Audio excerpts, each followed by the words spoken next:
गुड़िया को तो एक प्राइवेट स्कूल में टीचर की जॉब मिल जाती है, लेकिन उसे तनख्वाह इतनी ज्यादा नहीं मिलती जिसकी मदद से वो पहले की तरह पूरे घर की जिम्मेदारी उठा सके। इसीलिए शारिक ये फैसला कर लेता है कि नाज़नीन की बात बिल्कुल ठीक है और अगर इसी तरह वो घर में पैसे खर्च करता रहा तो वो एक दिन कंगाल हो जाएगा और गुड़िया बाजी के पास भी अब पैसे बहुत कम हुआ करेंगे कि वो घर पर खर्च करें। इसीलिए बेहतर ये है कि हम लोग अब अलग हो जाएं। इसीलिए शारिक गुड़िया के पास आकर साफ साफ गुड़िया को कहेगा कि अब वो एक साथ नहीं रह सकते, इसीलिए इस मकान को बेचकर हिस्सा करें और मुझे मेरा हिस्सा दें ताकि मैं यहाँ से चला जाऊं। ये सुनकर गुड़िया के पैरों के नीचे से तो जमीन ही निकल जाती है। एक घर जो उसके बाप ने इतनी मेहनत से बनाया था कि उसके सारे बच्चे उसमें रह सकें, आज वही बच्चे इस घर को बांटने की कोशिश कर रहे हैं। बिलाल भी फौरन राजी हो जाता है और कहता है कि हाँ ठीक है, हिस्से करें और हमें हमारा हिस्सा दे दें। जिस पर गुड़िया हैरान होकर कहती है कि बिलाल, तुम लोग कैसी बातें कर रहे हो? क्या तुम लोगों को जरा भी एहसास नहीं? मारिया अभी पढ़ रही है, उसकी शादी होनी है। तुम लोग क्या समझते हो कि अपना हिस्सा लेकर अपनी जिम्मेदारियों से दस्तबरदार हो जाओगे?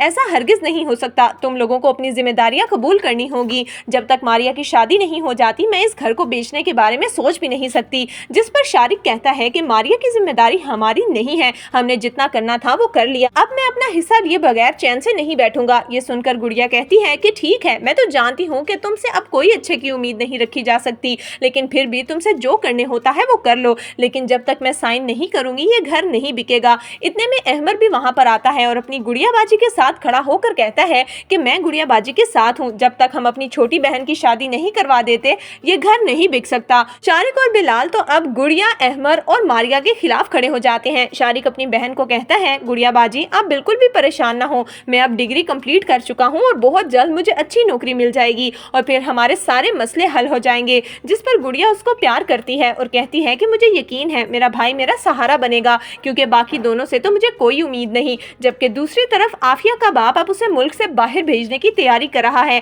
लेकिन आफिया अपने बाप को कहती है कि मेरी यूनिवर्सिटी अभी खत्म हुई है, मैं यहाँ पर जॉब करना चाहती हूँ, मैं अभी पाकिस्तान को छोड़ना नहीं चाहती। जिस पर आफिया का बाप कहता है कि ठीक है, अगर तुम्हें पाकिस्तान से बाहर नहीं जाना तो मैं तुम्हारी शादी करवा दूंगा, मेरे पास इसके अलावा और कोई हल नहीं है। अब यही मौका होगा जब आफिया अपने बाप को अहमर से मिलवाएगी और कहेगी कि वो अहमर से शादी करना चाहती है। तो दोस्तों, आपके ख्याल में क्या आफिया का बाप इतनी आसानी से आफिया और अहमर की शादी करने पर राजी हो जाएगा?